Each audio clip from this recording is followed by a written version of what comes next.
بہت سی معتبر سندوں میں روایت ہے کہ جب آپ صلی اللہ علیہ وآلہ وسلم نے ہجرت فرمائی اور مدینے میں آ کر ایک مسجد کی تعمیر کی، محراب کے پاس ایک پرانا خرمے کا خشک درخت تھا۔ جب حضرت رسول خدا خطبہ فرماتے تو اس درخت سے ٹیک لگا لیا کرتے۔ کچھ دنوں کے بعد ایک رومی شخص آیا۔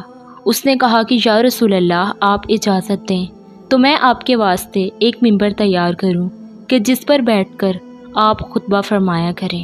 حضرت نے اجازت دے دی۔ اس نے 3 زینے کا ایک ممبر بنایا۔ حضرت نے تیسرے زینے پر بیٹھ کر خطبہ پڑھا کرتے۔ پہلی مرتبہ جب اس ممبر پر خطبے کے لیے تشریف لے گئے تو اس درخت سے فریاد و درازی کی آواز آنے لگی کہ جیسے اونٹنی اپنے بچے کے لیے چلاتی ہے۔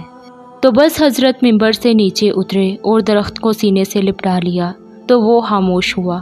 حضرت نے فرمایا کہ اگر میں اس کو گود میں نہ لیتا تو قیامت تک فریاد و فغاں کرتا رہتا۔ اس کو حنانہ کہتے ہیں۔ وہ حضرت کے بعد باقی تھا یہاں تک کہ بنی امیہ نے مسجد کو خراب کیا اور اثر نو اس کی تعمیر کی اور اس درخت کو کاٹ ڈالا۔ دوسری روایت میں ہے کہ اس درخت کو جڑ سے نکال کر ممبر کے نیچے دفن کر دیا گیا۔ ایک روایت میں ہے کہ حضرت نے فرمایا کہ خاموش ہو جا، اگر تو چاہے تو تجھ کو بہشت کا درخت قرار دوں تاکہ وہاں صالحین تیرے پھل کھائیں، اور اگر تو چاہے تو دنیا میں تجھ کو پہلی حالت پر پھیر دوں کہ تو تر و تازہ ہو جائے اور تجھ سے پھل پیدا ہونے لگے۔ درخت نے آخرت اختیار کی۔ ایک دوسری روایت کے مطابق یہ ہے کہ جب وہ درخت گریہ و زاری کرنے لگا اور حضرت ممبر پر تشریف فرما تھے، حضرت نے اس کو اپنے پاس بلایا اور وہ زمین کو چیرتا پھاڑتا حضرت کے پاس ممبر تک پہنچا۔ حضرت نے اس کو لپٹا لیا اور اس کو تسکین و دلاسا دیا۔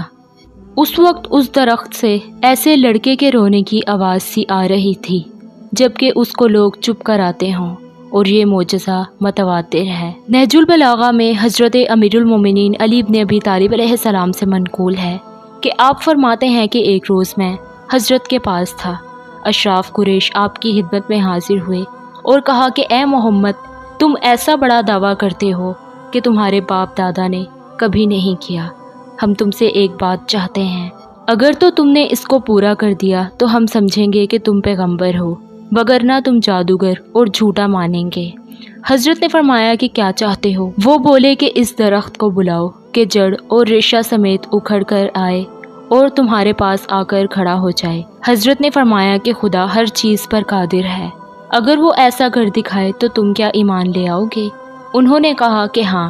آپ نے فرمایا کہ میں تمہارا سوال پورا کرتا ہوں اور جانتا ہوں کہ تم ایمان نہ لاؤ گے، اور تم میں سے ایک گروہ جنگ بدر میں قتل کیا جائے گا اور چاہ بدر میں ڈال دیا جائے گا، اور کچھ لوگ مجھ پر لشکر کشی کریں گے اور مجھ سے جنگ کریں گے۔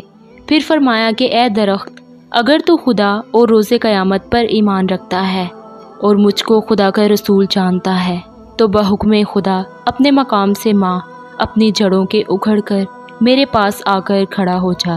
جناب امیر فرماتے ہیں کہ اسی خدا کی قسم کہ جس نے آپ کو حق کے ساتھ مبعوث فرمایا ہے، وہ درخت اپنی جڑوں سمیت اپنے مقام سے اکھڑ کر تیزی سے نہایت سخت آواز مثل پرندوں کے پروں کی آواز کے ساتھ دوڑتا ہوا آیا اور حضرت کے پاس آ کر کھڑا ہو گیا اور حضرت پر سایہ کیا اور اپنی بلند شاخیں میرے اور حضرت کے سر پر پھیلا دی۔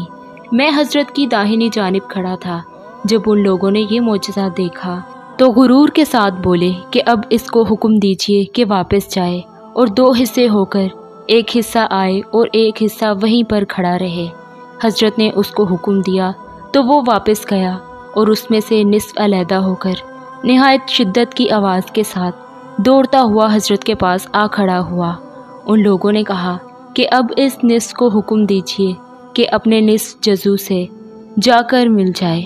حضرت نے اس کو حکم دیا اور اس نے فوراً تعمیل کی۔ اس وقت میں نے کہا لا الہ الا اللہ، سب سے پہلا شخص کہ جو ایمان لایا وہ میں ہوں، اور سب سے پہلا شخص جو اقرار کرتا ہے وہ میں ہوں، اور جو کچھ درخت نے کہا بحکم خدا کہا اور رسالت کی تصدیق و تعظیم کے لیے ہے۔